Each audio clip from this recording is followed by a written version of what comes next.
Hello, it's Malcolm here. Okay, this is a quick video on how to set up the Grey Horse bot to use with this new in-running system that I am testing, trying to get value as far as lays are concerned.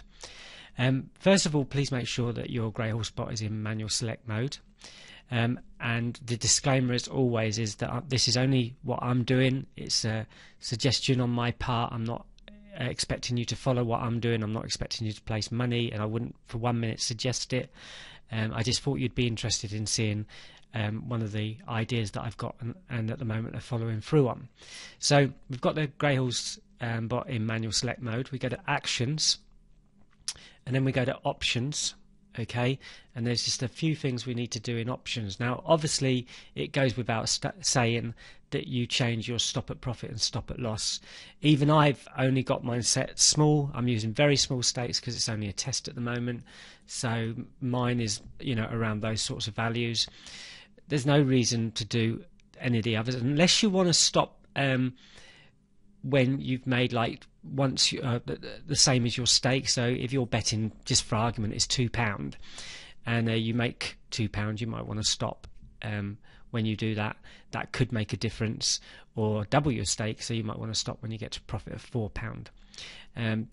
That's up to you. I can't really tell you what to do as far as that's concerned, but that's generally the way I've got it set up. We don't need the backside, so the backside is off, is not selected.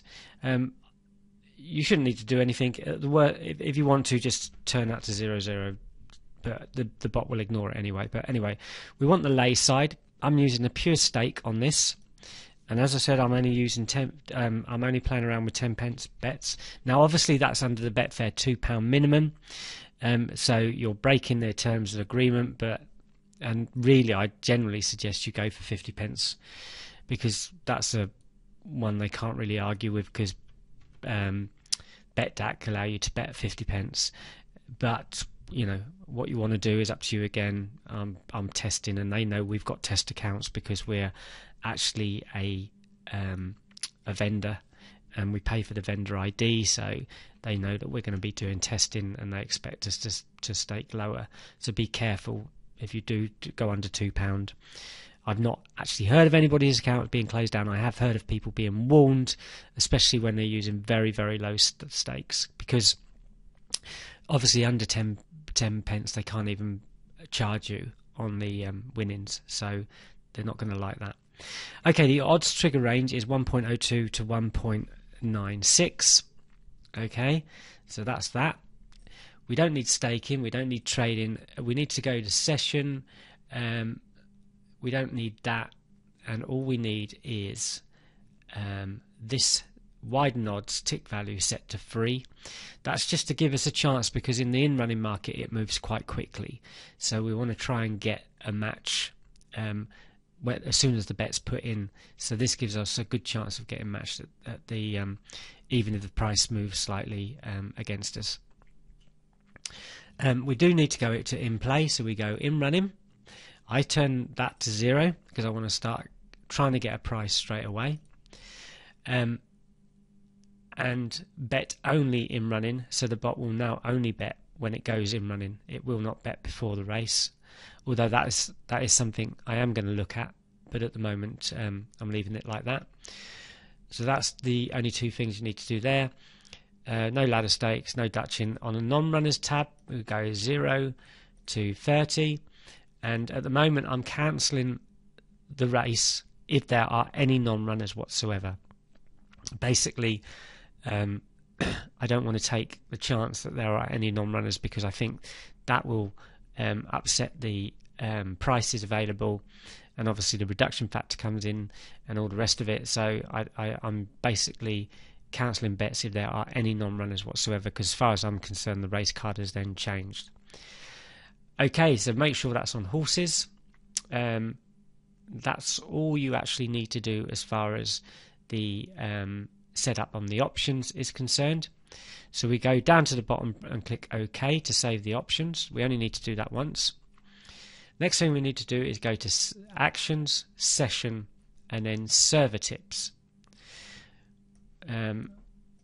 once we get the server tips, we have a special key to put in, which is you need to enable this. If yours is enabled, just tick that to enable it. I'm going to paste this in. I'm not going to show it because this video might go out live, but it is in the members area. This should be set to CSV. You don't need a password. You must tick use my option settings. Whatever you do, you must tick that use my option setting. Okay, and check every 5 minutes will be fine. I'm going to try and put these on every Monday to Friday, as long as I get a chance to do it every day. It could be at any time during the day, but it will certainly be before the off, or before racing starts in the afternoon, but I'm not too sure what time in the morning I will do it. So you just go OK. Now, as you see, I'm set to live trading. You don't have to do that. I'm not expecting you to do that, and I wouldn't suggest you do it. But I'm going to just show you what happens next. So I push start. The bot's warning me that I'm going to start live trading, so I go OK. And then all I have to do is wait. As you can see, the races are coming down. And if I just double click on the first one and open the market screen, you will see that red alert is selected. If it's a non-runner, or any one is a non-runner, then it won't bet on the race, and it's as simple as that. And on this particular day, we've got about 14 races, and we will only probably get matched on about 4 or 5 of them, depending on how the racing goes. But I expect only 4 or 5 a day. Okay, thanks for watching.